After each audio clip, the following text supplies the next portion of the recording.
On va prier pour lui. Notre Seigneur, nous te prions au nom de Jésus pour Serge, afin que dans ta grâce, tu lui donnes de pouvoir partager avec nous ce que tu as mis sur son cœur. Seigneur, aide-le à pouvoir nous transmettre ce message sans être perturbé par un malaise de la toux ou quelque chose d'autre.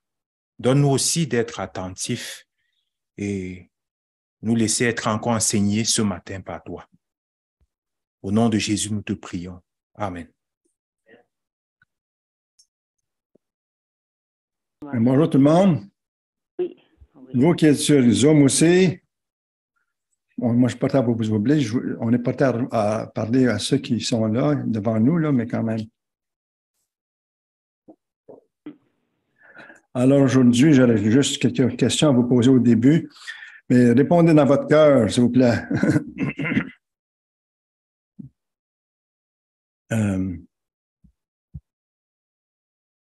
Si je vous dis « ça va », bon, tout le monde est porté à dire « oui ». Alors, je vais vous demander aujourd'hui « ça va ». Parce que je connais quelqu'un qui aime à dire cette expression-là. Je trouve qu'elle est banale pour moi. J'aime dire bonjour à quelqu'un ou dire shalom, mais dire ça va. On ne prend pas le temps. Mais là, quand on veut prendre le temps à savoir comment vous êtes émotionnellement, spirituellement, moralement puis socialement, ça va. C'est ça l'idée. Alors, quand ça ne va pas bien dans votre vie chrétienne, que faites-vous? Quelles sont les choses que vous devez faire? Sur quoi basez-vous pour savoir que vous n'êtes pas bien dans votre vie chrétienne? Aujourd'hui, je m'intéresse justement, comme j'ai dit, à cette réponse-là. Pas que ça va se passer, mais quelle est la dernière fois que tu as fait un inventaire spirituel dans ta vie? C'est bon de faire un inventaire. Quand on fait un inventaire, on se base sur quoi? Comment est ta communion avec Jésus-Christ, avec le Père Céleste? On a lu un verset ce matin. Notre communion est avec le Père et avec le Fils, par l'Esprit Saint. Vis-tu une vie chrétienne médiocre? Sur quoi te bases-tu pour répondre oui ou non à cette question? C'est des choses qu'il faut se poser soi-même. Moi, je dis ça, je vise personne en particulier. Après un inventaire profond et réaliste, de quelle façon te prendras-tu pour améliorer la situation? Une fois qu'un inventaire est fait, il faut évaluer après. Des fois, on a des difficultés à s'évaluer soi-même. Il faut apprendre à s'évaluer soi-même comme chrétien pour savoir où nous en sommes avec notre Sauveur. Alors, aujourd'hui, je vais juste continuer les prescriptions de la vie chrétienne, les comment que moi j'ai eu quand j'étais il y a assez longtemps. J'ai pris des cours sur ça, puis c'est ma façon de vivre ma vie chrétienne. Je vais vous partager comment je vis ma vie chrétienne. Je l'ai déjà fait. J'ai commencé, premièrement, quand ça va pas bien dans ma vie chrétienne, je remercie le Seigneur pour mon salut. Je vérifie si je suis vraiment sauvé, converti. Ça, c'est la base, des choses de base. Ensuite, j'aime apprendre, comme j'ai dit il y a longtemps, l'année passée, j'ai parlé sur comment demander pardon à Dieu comme Père. Comme Père, le pardon paternel. Ensuite, demander pardon à quelqu'un que j'aurais offensé ou pardonner quelqu'un, chose comme ça. La dernière fois, j'ai parlé sur comment être rempli de l'Esprit. Un sujet qui est important dans la vie chrétienne, comment être rempli de l'Esprit. Alors aujourd'hui, ces leçons se construisent un par-dessus l'autre, évidemment. Ceux qui n'ont pas eu ça au début, mais ils ne pourront pas, peut-être en tout cas. Ce que je veux dire, mon titre aujourd'hui, c'est comment marcher alors selon l'Esprit. Comment marcher selon l'Esprit, le Saint-Esprit. Le verset 5, Galates 5, 18, 16 qui dit « Marchez selon l'Esprit et vous n'accomplirez pas le désir de la chair. » C'est le désir de chacun de nous de marcher selon l'Esprit. Pourquoi? Pour ne pas marcher selon la chair. N'est-ce pas notre quotidien? Nous devons marcher selon l'Esprit pour ne pas accomplir les choses de la chair. Alors, des choses qu'il faut savoir dans la vie, des choses qu'il faut croire, puis des choses qu'il faut faire dans la vie chrétienne. Il y a des choses qu'il faut savoir. Alors, premièrement, comment marcher selon l'esprit? Je dirais, s'assurer qu'on est rempli de l'esprit. Très important, rempli de l'esprit. Pour être en mesure de marcher selon l'esprit, il faut être rempli de l'esprit. La dernière prédication, comme j'ai dit, concernant ça, concernant d'être rempli de l'esprit, être rempli de l'esprit, c'est d'être en contrôle du Saint-Esprit dans notre vie. Alors, j'aimerais juste voir quelques aides visuelles ici. Je ne sais pas si... Est-ce que les aides visuelles sont là? Oui. OK. Alors, les flèches en haut, ça, je veux juste parler à ceux qui ne connaissent pas Jésus-Christ comme leur sauveur. Avant que nous étions sauvés, il y en a plusieurs qui essaient la flèche en haut que Jésus-Christ, il y a une croix là. Lorsqu'on essaie de rejoindre Dieu, il y a des flèches, il y en a qui vont faire, ils ont une vie meilleure que d'autres, mais il n'y a personne qui peut aller au ciel. Christ, il y a une flèche qui descend en bas, c'est Christ qui vient sur terre. Là, je peux aller pas au ciel. Le deuxième aide visuelle, peut-être que vous êtes une personne assez religieuse. Vous connaissez Jésus-Christ, vous respectez Jésus-Christ, mais Jésus-Christ est en dehors de votre vie. Nous étions tous comme ça avant d'être sauvés. Christ était toujours en dehors de notre vie. Les sièges, c'est le siège de contrôle, c'est le E, notre ego. Et une fois que le salut vient, voici le troisième aide visuelle, là. Christ qui prend le contrôle sur notre vie. On ne devient pas des machines, mais notre ego est dans la vie, mais il n'est plus sur le contrôle de notre vie. C'est ça, c'est la plénitude de l'esprit. Mais être réaliste, on ne vit pas toujours de cette façon-là. L'autre aide visuelle, c'est que le E reprend place sur le trône de la vie. Aujourd'hui, je vous parle, c'est soit le moi qui est dans ma vie ou Christ qui règne en moi. Alors, c'est pas par orgueil, mais si j'ai tous mes péchés confessés à Dieu, les péchés connus dans mon esprit, j'ai confessé à Dieu, là, je peux ensuite demander à Jésus-Christ de me remplir de son esprit. Alors, comment marcher selon l'esprit, s'assurer qu'on est rempli de l'esprit. Ensuite, il y a un autre verset que je voudrais lire, Éphésiens 5, 18, qui dit, ne soyez pas enivrés de vin, c'est de la débauche, soyez au contraire remplis de l'esprit. C'est un commandement. On a déjà pris ça. Je ne prendrai pas ça ce matin, là, mais je vais juste répéter ça ici. C'est un commandement. Et puis, c'est comme dans la parole est marqué aussi, 1 Jean 5, 14, 15, nous avons auprès de lui cette assurance que si nous demandons quelque chose selon sa volonté, il nous écoute. Alors, une fois que j'ai confessé tous mes péchés connus dans ma conscience, là, je peux demander, mais Dieu, remplis-moi de ton esprit. J'ai besoin pour vivre ma vie chrétienne. Alors, nous pouvons nous attendre qu'il nous remplisse de son esprit fortifié par la base de son commandement, de sa promesse. Parce que il veut qu'on soit rempli de l'esprit pour vivre notre vie chrétienne. Et c'est par la foi qu'on va être rempli de l'esprit. Ensuite, mon deuxième point, mon message aura 4 points majeurs. Alors, le premier, je l'ai pris, s'assurer d'être rempli de l'esprit. Le deuxième, c'est être prêt au combat spirituel. Ah, quelle chose. On a lu un verset, je ne sais pas si Romaric, tu as lu ce verset-là ce matin. Alors, je m'arrête ici un peu pour montrer que bon nombre de frères et de sœurs dans le Seigneur sont très pessimistes en ce qui est du combat spirituel de la vie chrétienne. Ils se plaignent souvent que c'est difficile de vivre la vie chrétienne. Elle n'est pas facile, la vie chrétienne, non, elle n'est pas facile, mais elle est joyeuse, elle est possible. Toujours s'en plaindre, toujours se plaindre de la vie chrétienne qui c'est difficile. Peut-être ça démontre dans ta vie que peut-être tu vis la vie chrétienne par tes propres forces. C'est peut-être un indice dans ta vie. Il faut vérifier ça. Je ne dis pas que c'est ça. C'est fort possible que ce soit.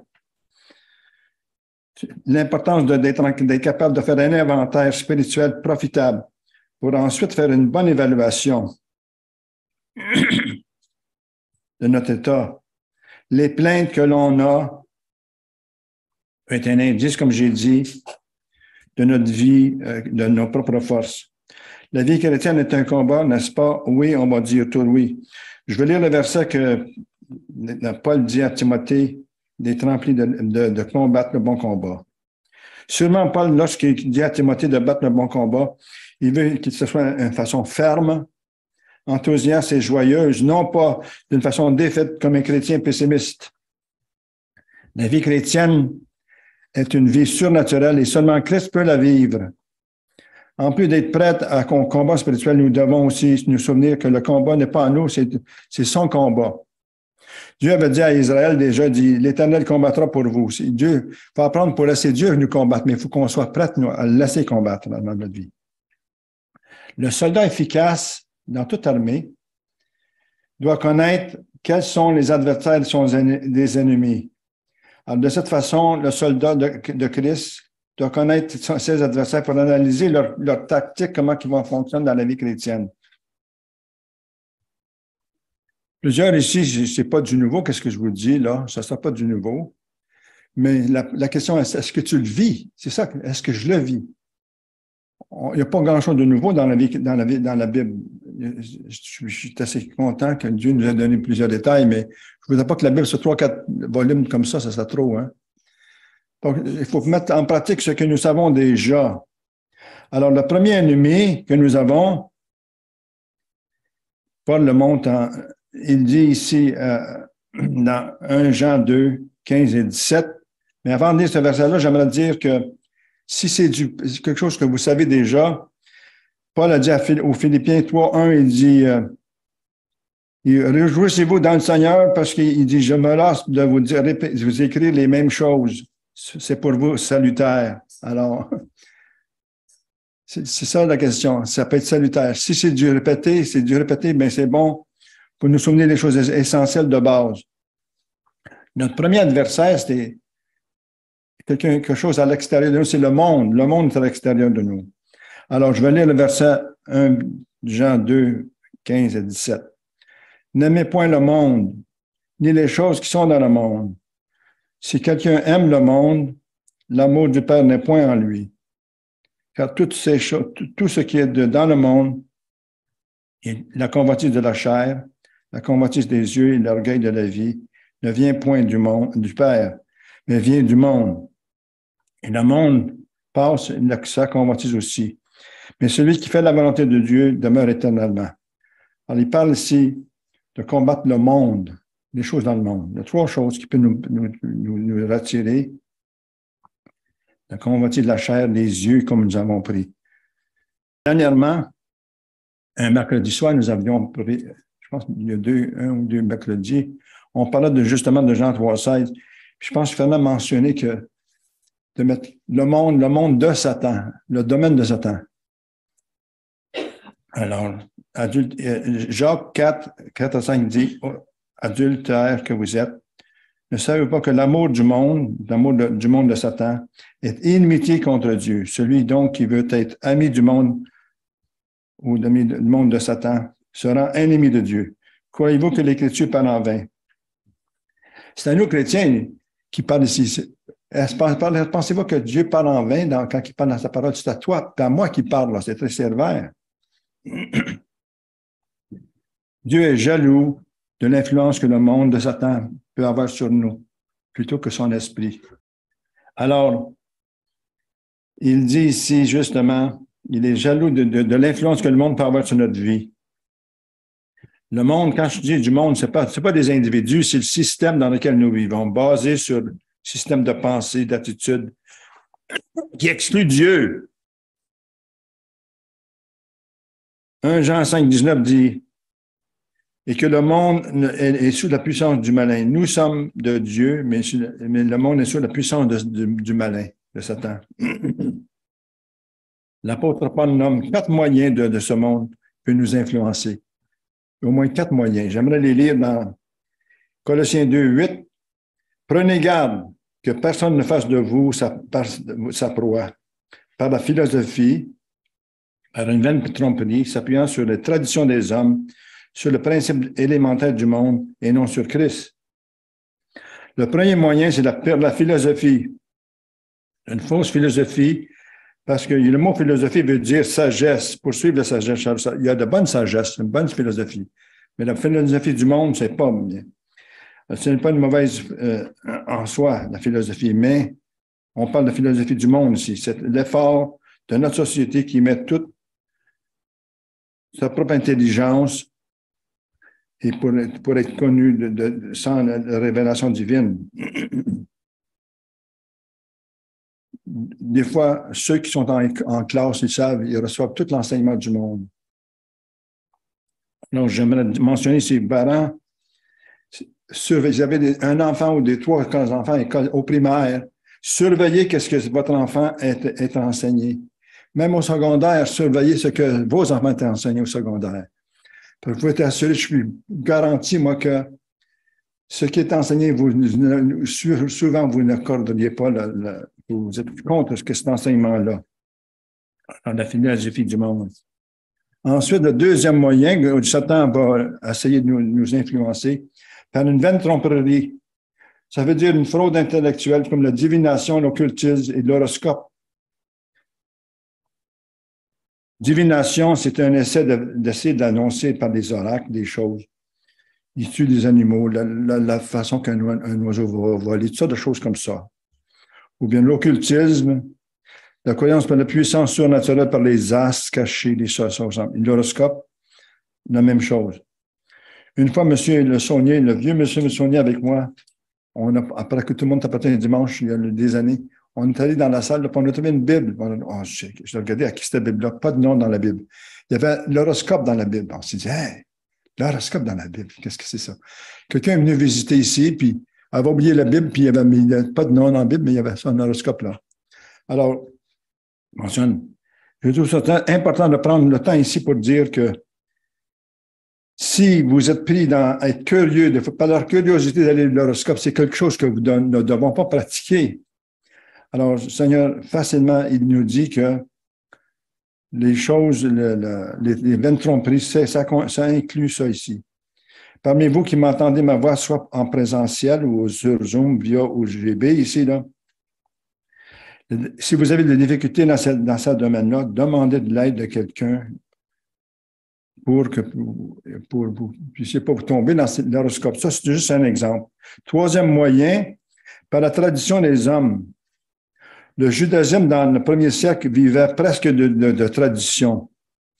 J'ai essayé de savoir quelle sera une tradition qu'on aura aujourd'hui. On en a des traditions, on en a de bonnes traditions. Une tradition qui n'est pas bien, c'est que ça nous empêche de vivre la vraie parole. Jésus-Christ dit, dans Matthieu 15, 6, « Vous annulez ainsi la parole de Dieu au profit de votre traduction. » Alors, on rend nulle la parole, on rend sans effet la parole par notre tradition. Une tradition, c'est quelque chose, on développe la superstition de ça.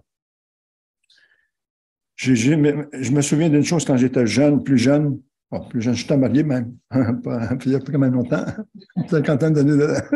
Mais il fallait voir mon oncle, un de mes oncles, et puis, moi, il m'a invité au restaurant. Je suis allé au restaurant avec lui. C'était un vendredi, puis j'ai commandé de la viande. Mon oncle t'a tout surpris. Serge, tu as commandé de la viande, comment ça se fait? Ben, moi, je ne l'ai jamais vu aller à l'église nulle part. Je ne pensais pas.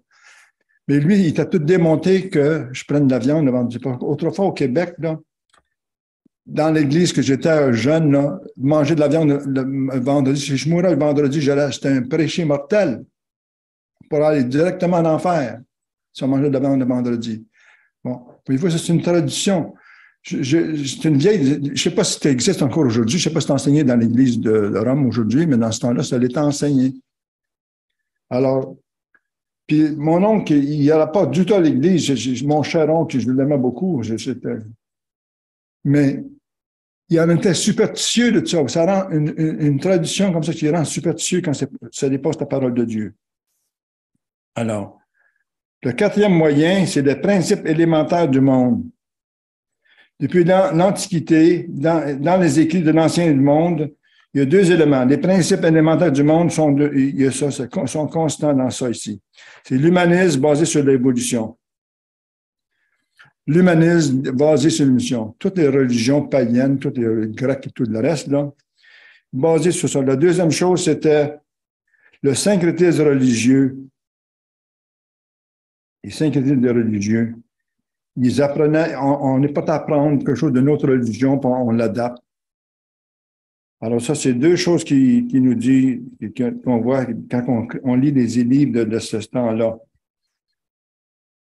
Le mouvement du mélange aujourd'hui, on pourrait dire en ce moment, a une très grande influence dans tous les niveaux de la société, l'éducation, la santé, la psychologie, les arts, les affaires, l'industrie, le gouvernement, la religion, la science et même le divertissement. Sous la direction du Saint-Esprit, Paul avertit, prenez garde, il dit, prenez garde. Pourquoi? Ça va nous influencer d'une bonne... Ces quatre choses-là. Alors, comment le chrétien, lui, va combattre l'adversaire du monde? Bon, c'est un bon moment d'évaluer, de faire évaluer. Est-ce qu'il y a quelque chose dans ta vie, toi, ici, là, que tu vois que le monde est en train de nous tenter d'une façon ou d'une autre? On est tous tentés, mais est-ce qu'on cède dans ça? Moi, je suis tenté par le monde. Je ne peux pas tenter, moi. On est tous tentés par le monde, oui. Mais il nous dit ici, suis-je tenté et influencé par les choses qui sont dans le monde? Que faire? Réclamer la victoire de Jésus-Christ. Lui, Jésus-Christ dit, j'ai vaincu le monde dans Jean 16, 33. J'ai vaincu le monde. Alors, si on va être sur le côté d'un gagnant, déjà, c'est que Jésus a vaincu le monde, il dit. En faire une prière. Alors, quand je vois qu'un aspect du monde qui me tente, j'aime en faire la prière, je m'adresse à Jésus-Christ. Il dit, alors je dis, Seigneur Jésus, tu dis que un de tes disciples peut te demander quelque chose dans ton nom, que tu le feras. Alors, je demande que tu me donnes la victoire que toi tu as eue sur le monde. Tel aspect de ce monde me tente. Je demande, réclamer la victoire de Jésus-Christ sur le monde. Jésus-Christ, dans Jean 17, j'ai fait connaître ton nom aux hommes. Puis ils ont gardé ta parole. Alors, on peut garder la parole. Jean, verset 9 maintenant. C'est pour eux que il dit, je prie. Il prie pas pour les inconvertis dans ce passage-là. Il prie pour ceux qui ils ont la foi en Dieu. C'est une prière ici pour qu'il lui appartient, à ceux qui y appartiennent. Dans le verset 11 et 12 de Jean 17 encore, il dit, ils sont dans le monde. Jésus-Christ, dans sa prière, il dit qu'il va aller au ciel, lui, il va partir de ce monde-ci, mais lui, il nous laisse ici. Et il dit qu'on sera ici. Lorsque j'étais avec eux, il dit, il nous a gardés, il a gardé les siens, puis il est capable de nous garder aujourd'hui. C'est une prière qu'on peut faire quand que le monde nous tente, les choses du monde. Ma prière, Père Céleste, ton Fils Jésus-Christ, mon Sauveur, a prié pour que moi, je sois gardé en toi contre le monde, de ce monde. C'est une prière qu'on peut faire de Dieu. Un second adversaire, c'est intérieur, c'est la chair et le péché qui habite en nous. Des forces extérieures ainsi que des forces intérieures nous combattent constamment pour avoir le contrôle sur nous. Nous ne sommes jamais libérés de leur pression. Galates 5, 17 dit, car la chair a des désirs contraires à ceux de l'esprit et l'esprit est contraire à ceux de la chair. Ils sont opposés entre eux, afin que vous ne fassiez point ce que vous voudriez. Alors, si vous êtes humain, ce matin, vous avez tout expérimenté ça. Le bien contre le mal. On veut faire le bien qu'on veut. Et puis, on voit qu'il y a un combat entre nous comme enfants de Dieu. Alors, ce conflit dans notre vie continuera toujours, aussi longtemps que nous sommes sur terre, ici.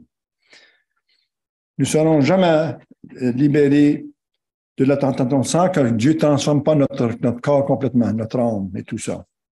C'est pas pour nous décourager, c'est pour nous montrer, d'encourager. Il y en a qui ne veulent pas entendre ces vérités-là, des chrétiens, ça les décourage. Ben nous, ça m'encourage, moi, je le sais.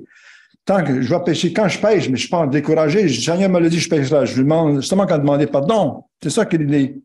Tous les hommes, même les chrétiens, les soi-disant spirituels, sont tentés ou ont une tendance vers le mal, vers le péché.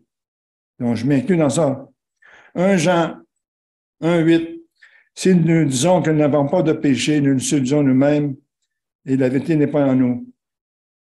Verset 10. Si nous disons que nous n'avons pas péché, nous faisons menteur et sa parole n'est point en nous.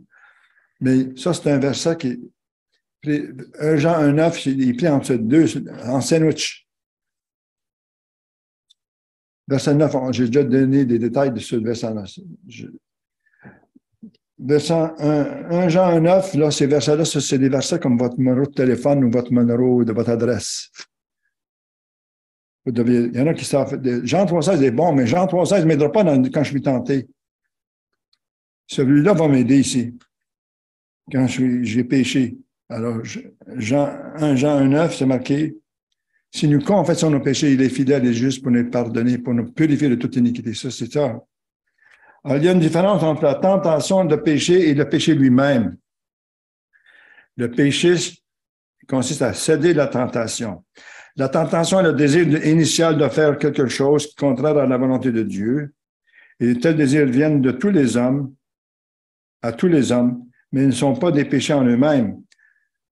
La tentation devient un péché lorsque nous méditons ou nous faisons l'action de péché. Jacques 1, verset 13 à 15 dit, personne, lorsqu'il est tenté, ne dise que Dieu peut le tenter. Dieu ne peut pas tenter personne parce que ça ne sert pas juste pour Dieu, il dit. Lui, Dieu n'est pas tenté par le péché. Il ne nous tentera pas, nous. Pourtant, dans ce grand conflit, on est grandement amoindri lorsque nous plaçons notre confiance de notre volonté sous le contrôle du Saint-Esprit. C'est ainsi que nous faisons face à ces tentations par sa puissance. Alors, Galates 5,16 dit, « Marchez selon l'Esprit et vous n'accomplirez pas le désir de la chair. » Ce verset-là qu'on doit se répéter. Serge n'accomplit pas, marche selon l'Esprit, tu n'accomplirais pas les désirs de la chair. Alors, pour vivre de façon pratique tous les jours, il nous faut simplement reconnaître notre faiblesse en toute occasion, là où nous sommes tentés, et demander au Seigneur de prendre en charge ce problème pour nous. Jésus n'aide pas notre nature pécheresse, la chair, à vivre la vie chrétienne ou à s'améliorer, mais il va prendre notre corps pour son temple, notre esprit pour ses pensées, notre cœur pour exprimer son amour. C'est ça que Dieu. Il n'améliorera pas notre vie, notre corps, tout ça. Il n'améliore pas notre chair, non. Galates 2,20, regardez comment Paul vivait la vie chrétienne, lui. J'ai été crucifié avec Christ. C'est une vérité de nous tous, ça aussi. Et si je vis, ce n'est plus moi qui vis, c'est Christ qui vit en moi. Si je vis maintenant dans la chair, ça veut dire si je vis maintenant dans mon corps, je vis dans la foi au Fils de Dieu qui m'a aimé, qui s'est livré lui-même pour moi. Alors, Paul, il comptait sur Christ, il mettait Christ sur le trône de sa vie. Le troisième point majeur que j'ai ici, c'est le troisième adversaire. Le troisième adversaire, c'est le diable. Le diable est un ennemi réel et qui nous devons nous méfier. Il est subtil, il cherche à nous faire tomber et puis ensuite il va nous accuser. 1 Pierre Jean 5, 8 dit, va t'adresser le diable, rôde comme un lion en cherchant qui va te dévorer. Voici quelques noms. Il y a quelques noms qu'on donne dans la Bible de Satan. Dragon, serpent ancien, appelé le diable, même le séducteur, selon Apocalypse 12, 9 et 10, il y a 3-4 noms là, de Satan. Son travail envers le monde est de séduire le monde. La même chose pour nous, c'est pour nous décourager. Il va essayer il va nous accuser, il va nous décourager, il va nous mettre les doutes dans notre vie. C'est ça, c'est tactique de l'ennemi. Quand on sait ça, si je me sens découragé, je me dis, ah, ça, c'est l'ennemi qui a fait me décourager. Alors, je vérifie ça. On connaît ces tactiques. Si tu commences à douter, est-ce que Dieu prend soin de toi comme il faut? Tu commences à douter ça. Ça, c'est l'ennemi, ça. Alors, on sait les tactiques de l'ennemi. Si on connaît les tactiques de l'ennemi, là, on va savoir sur quoi demander pardon, de quoi rechercher dans notre vie. Si on ne connaît rien, on se fait prendre complètement. Alors, c'est bon d'avoir la connaissance sur ces choses-là.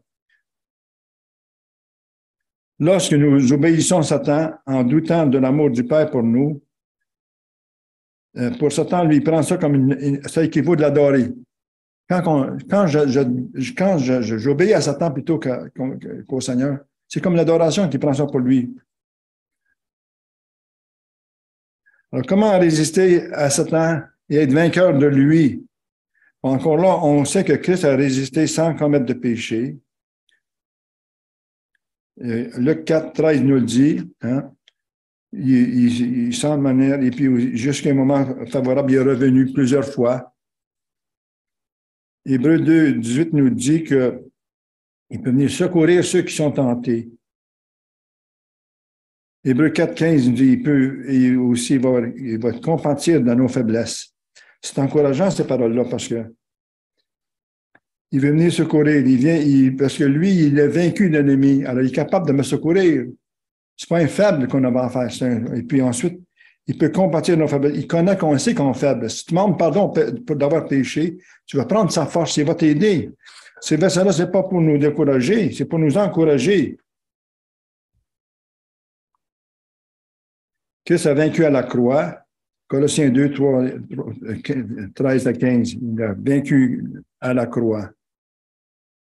Alors, de réclamer par la prière la victoire de Jésus à la croix. Bon, verset 15, il a dépouillé les dominations et les autorités et les a livrées publiquement en spectacle, en triomphant d'elles par la croix. Hébreux 2, 4 à 14, il parle, nous avions toutes peur de la mort, mais une fois qu'on connaît le Seigneur, la mort, on ne doit pas y avoir. On peur peut-être de souffrir avant de mourir, mais ça, c'est correct. Mais la mort comme telle, on ne devrait pas y avoir parce que l'ennemi est vaincu sur ça. 1 Jean 3, 8 nous dit que le Fils de Dieu est paru pour détruire les œuvres du diable. Apocalypse 12, 11, ensuite. Ils l'ont vaincu à cause du sang de l'agneau, à cause de la parole du témoignage. Ils n'ont pas aussi aimé leur vie jusqu'à la crainte de la mort. C'est des façons pratiques qu'ils ont vaincu l'ennemi dans ce temps-là. Les chrétiens sont exhortés à se soumettre à Dieu pour résister au diable. Jacques 4, verset 7. Ça, c'est un verset que vous deviez savoir par cœur aussi. Soumettez-vous donc à Dieu et résistez au diable, il fuira loin de vous.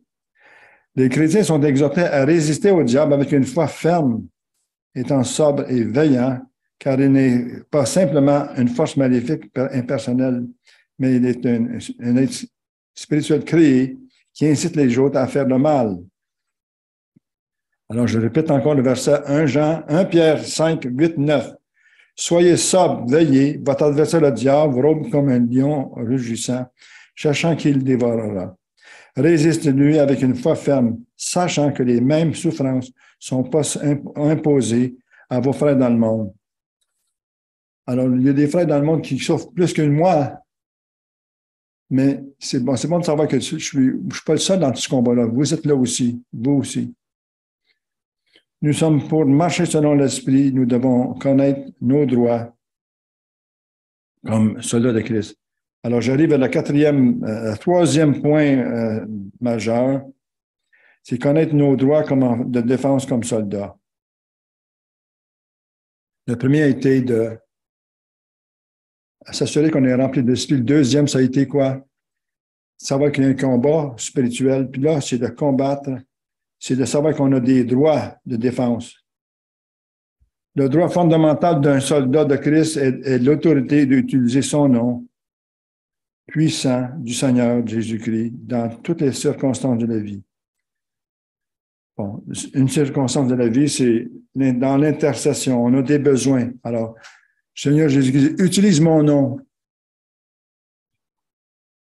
Cette nuit, je me suis réveillé, j'ai fait presque un cauchemar. Je savais que j'en fais des fois. Quand je viens avoir un message comme ça, j'ai souvent des attaques. Alors, j'ai réclamé le nom de Jésus-Christ. Alors, c'est ça qu'il faut faire. On a le droit, c'est une des choses fondamentales, nos droits de soldats de Jésus-Christ, de réclamer le nom. Qui est notre commandant? C'est le Seigneur Jésus-Christ qui est notre commandant. Et réclamer son nom. Dans les circonstances de la guérison, le salut, la guérison, délivrance, toutes sortes de choses aussi. Matthieu 28, 18 dit qu'il a tout pouvoir lui a été donné sur la terre. Tout pouvoir. Acte 4, il nous présente un cas encore. Quelqu'un qui a été guéri, mais c'est au nom de Jésus-Christ que cet individu-là a été guéri. Toutes sortes d'exemples dans la parole de Dieu. Un deuxième droit de défense d'un soldat de Christ est la parole de Dieu même. Jean 8 nous dit que si vous demeurez dans ma parole, vous êtes vraiment médite, vous connaîtrez la vérité et la vérité vous affranchira. Des fois, la vérité va nous affranchir. Si je crois que Dieu n'est pas là pour m'aider, c'est un doute, ça. Quelle vérité? Il faut que j'aie une vérité pour m'affranchir. Jean 17, 8 encore, il dit, je donnerai la parole à ceux qui ont cru que tu m'as envoyé. Verset 14, le monde les a haïs parce qu'ils ils ne sont pas du monde. Allez témoigner à du monde. Vous allez voir, il y en a qui ont la haine dans les yeux quand vous leur parlez de Jésus-Christ. Ça peut arriver même dans notre propre famille, des choses semblables. Jean 17, ça dit, sanctifie-le par la vérité, ta parole est la vérité. Il parle de nous d'être sanctifiés.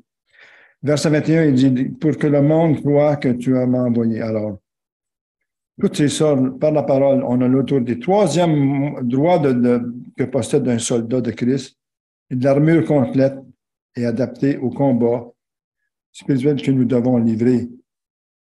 2 Corinthiens 10, 3, 5 à 5 dit que l'armure, nous combattons pas selon la chair. Mais les armes que nous avons sont puissantes, sont pas charnelles, sont puissantes par la vertu de Dieu, pour renverser des forteresses et tout le reste. Renverser le faux raisonnement. Dans Éphésiens 6, verset 10, je suis un peu plus vite, je vais peut-être un peu trop vite, là. Ouais. Éphésiens 6, verset 10 à 18, il est nommé toutes les armes de Dieu. J'aimerais les prendre, peut-être juste les mentionner. Il y a 5 pièces de protectrices que nous avons comme défense. Vérité pour ceinture. Vérité, je crois que c'est notre intégrité subjective ici, personnelle. Encore, la cuirasse de justice, ça c'est la droiture, la piété pratique par Christ. Ça c'est la justice de Christ qui nous donne. Chaussure, c'est le zèle qui peut donner de prêcher l'Évangile ou d'annoncer notre témoignage. Le bouclier de la foi, une confiance dans la fidélité de Dieu, les promesses de Dieu. Le caisse du salut, c'est l'assurance d'être sauvé. Puis aussi, il y a 2 autres armes de nature offensive et défensive. C'est l'épée de l'esprit, qui est la parole de Dieu, et les prières. Versets 17 et 18. Voici 2 raisons lesquelles les enfants de Dieu, les soldats de Christ, sont appelés à revêtir toutes les armes de Dieu. Alors, je n'ai pas le temps de prendre tous les détails, hein, les armes de Dieu ici, mais je vais liser Éphésiens 6, 10 à 18. 2 raisons. Afin de pouvoir tenir ferme dans toutes les ruses du diable. Bon, ben ça, c'est important. De connaître les armes de Dieu quand vous êtes tentés et de connaître les tactiques de l'ennemi. Ensuite, il dit, afin de pouvoir résister dans le mauvais jour, pour ne pas perdre de terrain perdu, mais de gagner des jours de tentation. Alors, il y a des raisons qui nous sont données. Ensuite, deux choses que nous devons savoir sur les tentations, c'est que personne, lorsqu'il est tenté, ne dise que c'est Dieu qui le tente. 2 faits. Ça, c'est le premier. Dieu dit qu'il ne peut pas tenter les autres. Ensuite, la deuxième chose qu'il nous dit, c'est que c'est 1 Corinthiens 10, 13. Aucune tentation ne vous est survenue qui était humaine. Dieu est fidèle. Il ne permettra pas que vous soyez tentés au-delà de vos forces. Mais avec la tentation, il préparera aussi le moyen d'en sortir afin que vous puissiez la supporter. Alors, 2 vérités. Dieu ne nous tente pas, mais de notre côté, il nous dit que il nous en donnera pas, il ne permettra pas que l'ennemi nous tente au-delà de nos forces. Moi, je suis content que Dieu, il sait que je ne suis pas un Job. Job, c'est un homme de foi solide. Là, Dieu il a permis. Mais l'ennemi nous tente pas même chose, de la même façon qu'il a fait avec Job. Il veut qu'on se décourage, il veut qu'on maudisse Dieu, il veut qu'on croit plus en lui, qu'on doute et tout ça. Alors, aucune tentation, ça veut dire que c'est un terme absolu, ça. Dieu est fidèle. Sa fidélité en dépend. Dieu est fidèle à une chose pour le pardon de nos péchés quand on lui demande pardon. Il est fidèle de nous pardonner. Il préparera le moyen d'en sortir. Ce n'est pas nécessairement un soulagement, mais la force pour le supporter, le test qui en être victorieux. Bon, finalement, j'arrive à mon 4e point majeur, combattre les œuvres de la chair. Bon. Dans Galates 5, 16, 18, il dit, marchez selon l'esprit et vous n'accomplirez pas le désir de la chair, les désirs de la chair. Hein? On l'a lu tout à l'heure, c'est mon verset clé ce matin. En marchant par l'esprit pour combattre les désirs de la chair.